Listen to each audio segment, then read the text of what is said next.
Thank you, Mr. Chair. I think one of the things we're hearing today is the complete disdain by members of Congress for the 10th Amendment and the ability for the states to actually govern themselves, or the idea that legislatures that are elected by people in South Dakota versus California or New York versus Wisconsin can actually have diverse opinions on something as controversial as abortion. So there's a patchwork that exists because there's been many states that have been working on pro-life legislation at the state level for literally since Roe versus Wade was put in place. And Wisconsin, my state, falls into that category. So, and I was in the state Senate for 27 years, worked on a number of different pro-life pieces of legislation, including constitutional amendments to prohibit partial birth abortion. And as we continue to pass those bills, it was all done under the guise of we were walking the fine line right up to Roe versus Wade. So when I was majority leader in 2015, we passed a law prohibiting abortions after 20 weeks.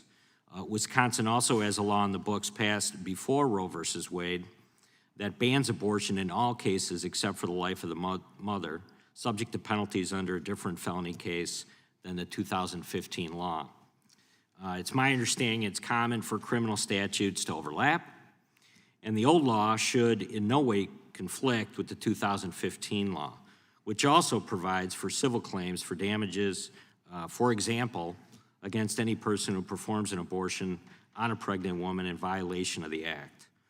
The only difference between the two statutes is one was written before Roe versus Wade, one was written after.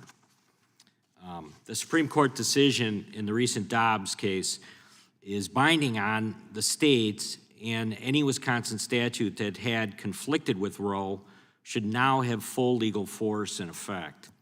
However, I think what we're seeing is that Democrats who don't trust their legislatures or governors are trying to circumvent the law. They're trying to figure out a way of, let's work around the local people, local yokels in state legislature, because we know better in Congress. We always know better, which is always puzzling to me because there's such a high percentage of members of Congress that served in the state legislatures. In Wisconsin, our governor, Governor Evers, promised to provide clemency to any physician that is charged under Wisconsin abortion laws. Our Attorney General brought a suit against the state legislature already, which is legally questionable in its own right, asserting that the 2015 law supplants the earlier Wisconsin law because they are, quote, in direct conflict with each other. I believe the only difference between the two statutes is that one was written after Roe and one before, again. So my question would be to Ms. Glenn Foster.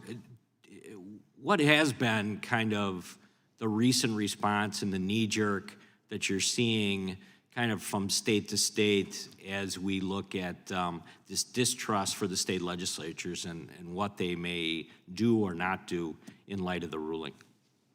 You know, most states are moving to protect human life. They're moving to put those pre-Roe laws or those post-Roe laws into enforcement. That 2015 law, it was a temporary solution to the Roe problem, and it did not repeal Wisconsin's pre-Roe law. So that pre-Roe law sets the abortion policy of Wisconsin, which is a state that I love. I'm a Packers fan, Bucks fan. You know, love the cheese state. But Wisconsin is also a pro-life state, and it is, you know, it's going to be free from abortion businesses.